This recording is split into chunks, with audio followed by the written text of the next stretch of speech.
Hi guys, nandito na naman po tayo sa ating inaabangang teleserye Ang Hating Kapatid. At syempre, nagplano itong si Darius at saka si Rosel na magpakasal, kung kaya tuloy na ito. Kahit tutol pa rin yung kapatid ni Darius na si Jacinta, pero wala siyang magagawa dahil kagustuhan ng dalawa. At ayun na nga, araw ng kasal, kung saan excited na ang lahat, pati na din itong si Rosel. Syempre, talagang buo ng kanyang loob para magpakasal sa kay Darius, kahit sa kabila ng mga negative na mga sinasabi ni Jacinta tungkol sa kapatid nito. At itong si Chris naman, napag-alaman niya na ikakasal itong si Rosel, kung kaya niyaya yung kanyang kaibigan na pupunta doon sa kasal, pero syempre hindi sila magpapakita. At ayun na nga, habang tanaw ni Chris itong si Rosel na nakasuot ng gown, parang may lungkot na naramdaman nito, pero syempre wala na siyang magagawain, nandun na at ikakasal na itong si Rosel, pero parang sa kabila ng lahat, mahal niya pa rin ito. At yun na nga, in-announce na ng pari na mag-asawa na yung dalawa, at sobrang naghiyaw ng lahat ng tao, lalo na itong si Darius at saka pati na din itong si Tyron. Masaya para sa kanyang nanay dahil alam niya kung mahal talaga ng nanay niya itong si Darius, magiging masaya silang lahat. Ito naman si Bia, habang papasok ng bahay, tinanong niya itong si Malon na kanilang katulong kung nasaan si Chris at bakit hindi pa daw umuwi ito at medyo late na.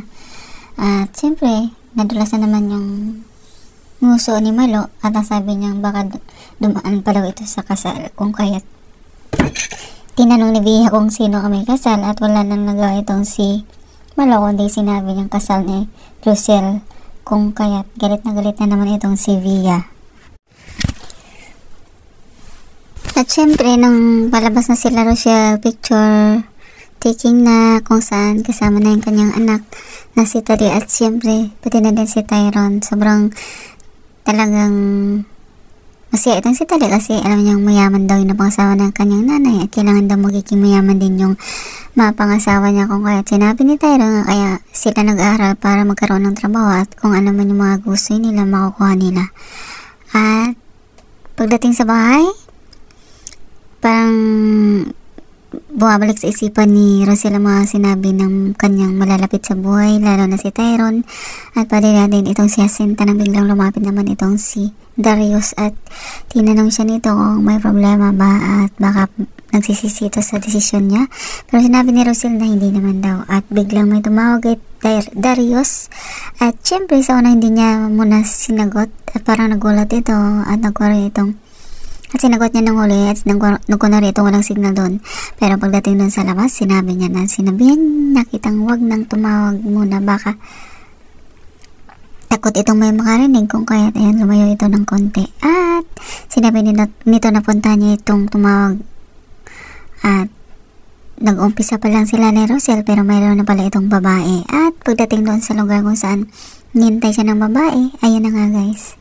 Pagdating ni Chris sa bahay, talagang nagulat ito dahil bakit alam ng kanyang asawa, at biglang nasampal siya nito sa sobrang galit. Pero ayan, nagsorry naman na itong si Chris at hindi niya na daw uulitin pa dahil wala nang magagawa at kasal naman na daw si Rosel sa kay Darius.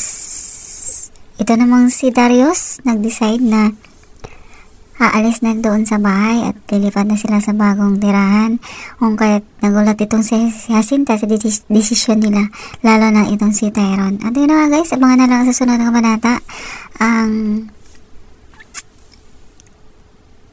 pagkakaroon ni Rosel ng karibal, dahil unang-una mayroon na palang babae itong si Darius, at hindi lang ito nakikinig sa mga payo sa kanya ni Jacinta, kaya't magdusa siya. Thank you so much for watching. Please don't forget to like, subscribe, and press the bell button for you to notify you on my next video. Thank you and bye! Mga noodles. Bibili pala ako nito kasi may sardinas ako doon.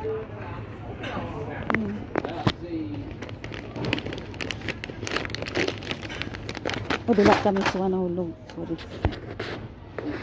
Dila talaga kami suwa. Sorry naman. Palitan. Parang masira na yun. Ayoko yung dojok. 8 lang. Ito naman guys, ano siya? May tubig.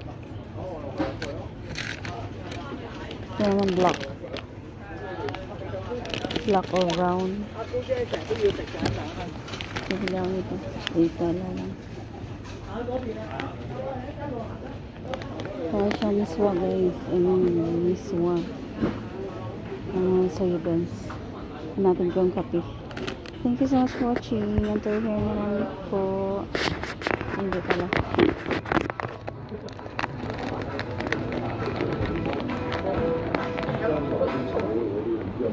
Ay, doon nila nilagay yung mga gatas at saka kape.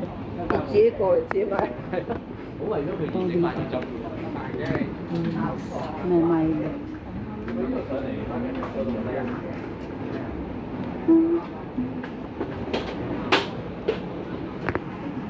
Mga milk. Ay, ito na. Nandito na dito. So, paborito kong kape. From Japan. Ito yung gusto. Number 170. Japan product. Kino sa Starbucks 46. 44. Mura lang ano eh. So, $40. Marami na siya guys. Kung gusto niyo naman mga cereal, ang dami mga cereal guys. Mura. $34. Ha? Mura. Mahal pa. May 45.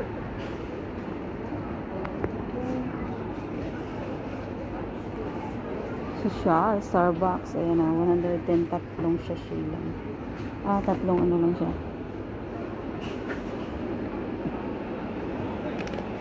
$24 old down.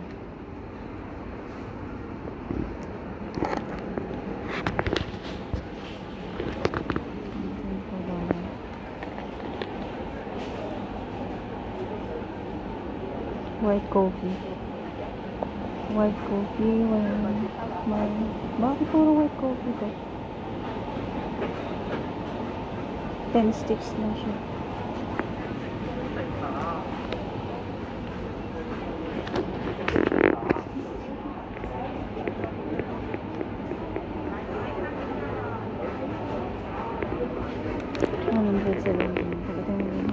Na-try ko na lahat ng number.